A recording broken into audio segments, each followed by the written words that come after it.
সবাইকে স্বাগত Kishoreganj civil surgeon কার্যালয়ে। যারা পরীক্ষা দিবেন আপনারা সকলে এসএমএস পেয়ে গেছেন, সকলে এডমিট কার্ড পেয়ে গেছেন। আপনাদের পরীক্ষা অনুষ্ঠিত হবে 25 সালের জানুয়ারি মাসের 3 তারিখে।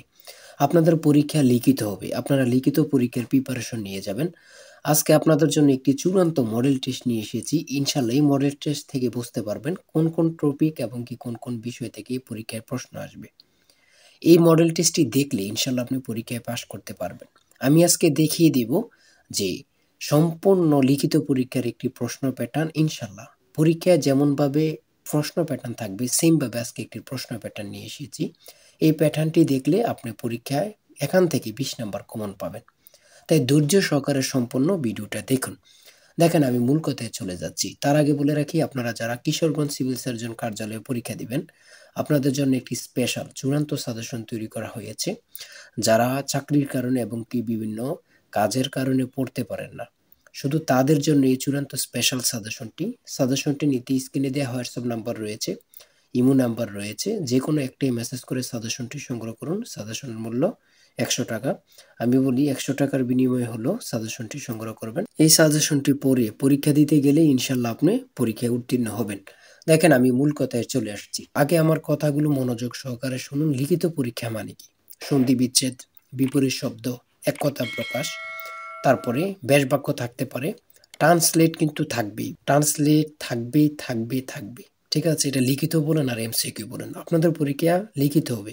ফার্স্টই ট্রান্সলেট থাকবে, প্রত্যেকটার জন্য 1 নাম্বার করে, 5 নাম্বার ট্রান্সলেট থাকবে। তারপর শর্ট করে একটি প্যারাগ্রাফ থাকবে অথবা শর্ট করে একটি অনুচ্ছেদ থাকবে, তারপরে থাকবে অঙ্ক, তারপরে লাস্টে দিয়ে থাকবে সাধারণ জ্ঞান। আমি আপনাদেরকে দেখিয়ে দিচ্ছি। দেখেন, সর্বপ্রথম রয়েছে 1 নম্বরের সন্ধি বিচ্ছেদ।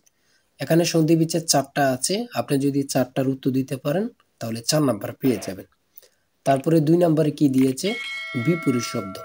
বিপরীত শব্দ এখানে 4টা আছে। যদি আপনি 4টা পারেন তাহলে 4 নাম্বার পেয়ে যাবেন। তারপরে 3 নম্বরে রয়েছে এক কথায় প্রকাশ করুন। এখানে 4টা আছে। যদি 4টা পারেন আপনি 4 নাম্বার পেয়ে যাবেন। আপনি কিন্তু মূল বিষয়গুলো যদি বুঝতে পারেন, কোন কোন টপিক থেকে প্রশ্নগুলো আসবে, এগুলো যদি আয়ত্ত করতে পারেন ইনশাল্লাহ আপনি পরীক্ষায় পাশ করতে পারবেন। আর আমাদের সাজেশনটি সংগ্রহ করবেন, আপনার আর কিছু বাইরে পড়তে হবে না। দেখেন, এক কথা প্রকাশ 3 নম্বরে, তারপরে 4 নম্বরে অর্থ সহ বাগধারা লিখুন। বাগধারা থেকে এখানে 4টি প্রশ্ন থাকবে, 4টি প্রশ্নের জন্য 4 নম্বর আপনি পেয়ে যাবেন। এই প্রশ্ন প্যাটার্নটা কিন্তু ভালো করে আপনারা দেখবেন বারবার।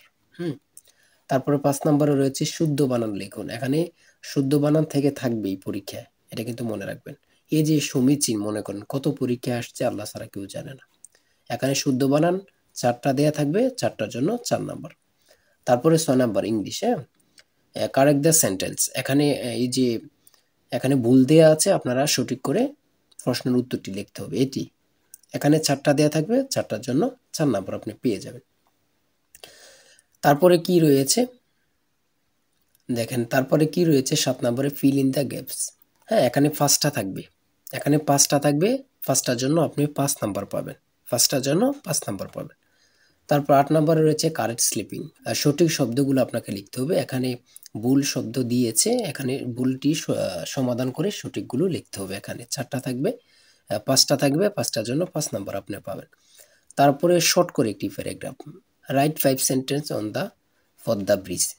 ঠিক আছে, এখানে অন্য প্যারাগ্রাফও থাকতে পারে, কিন্তু শর্ট করে থাকবে। 5টা সেন্টেন্স লিখতে বলবে, শর্ট করে থাকবে, 5 নাম্বার আপনি পেয়ে যাবেন শর্ট করে। তারপরে 9 নাম্বার 10 নাম্বার 9 নাম্বার গেল। তারপরে 10 নাম্বার থেকে দেখেন অঙ্ক, 10 নাম্বারে অঙ্ক গণিত। এখানে রয়েছে এক ব্যক্তি তার আয়ের 5% আয়কর দেন, তিনি 600 টাকা আয়কর দিলে তার মোট আয় কত? এখানে প্রশ্নটির সমাধান দেওয়া আছে, আপনি পারলে 5 নাম্বার পাবেন। প্রশ্নটির সমাধান আছে, এখানে পারলে আপনি 5 নাম্বার পাবেন। আমাদের সাজেশনে একটি সুবিধা কি, প্রত্যেকটি প্রশ্নের ব্যাখ্যা ও সমাধান সহ পেয়ে যাচ্ছেন।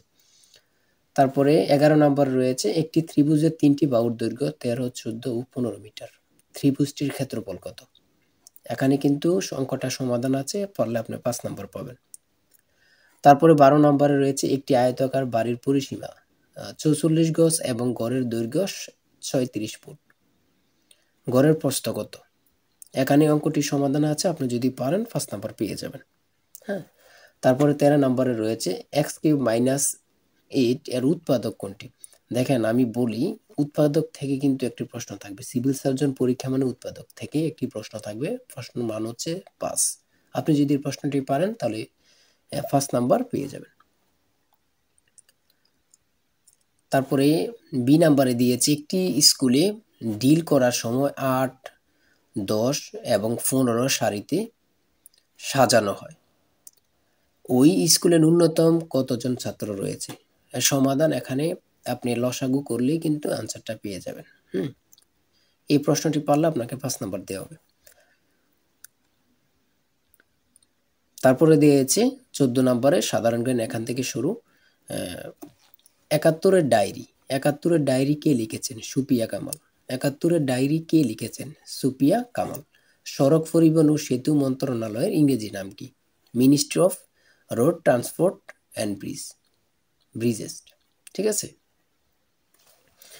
তারপরে রয়েছে কর্ণফুলী টানেলের দৈর্ঘ্য কত? 3.32 কিলোমিটার।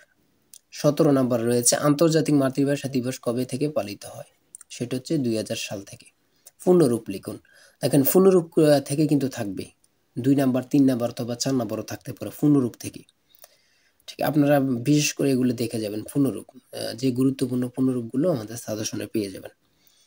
তারপর 19 নম্বরে রয়েছে বাংলা নববর্ষ বিষয়ে 6টি বাক্য লিখুন। নববর্ষ সম্পর্কে আপনি 6টি বাক্য লিখবেন, অথবা এখানে দিতে পারে শীতকাল সম্পর্কে 6টি বাক্য লিখুন। এগুলো আপনারা পারবেন, বাণী হলো দিতে পারবেন। ঠিক আছে, এতটুকুই এতটুকুই আপনাদের পরীক্ষা 80 নম্বরে অনুষ্ঠিত হবে ইনশাল্লাহ। এই প্রশ্নগুলো পারলেই কিন্তু আপনারা পরীক্ষায় উত্তীর্ণ হবেন। তাই বলে রাখি, আপনারা যারা পরীক্ষা দিবেন তারা আমাদের সাজেশনটি সংগ্রহ করবেন। সবাই ভালো থাকবেন, সুস্থ থাকবেন। আল্লাহ হাফেজ।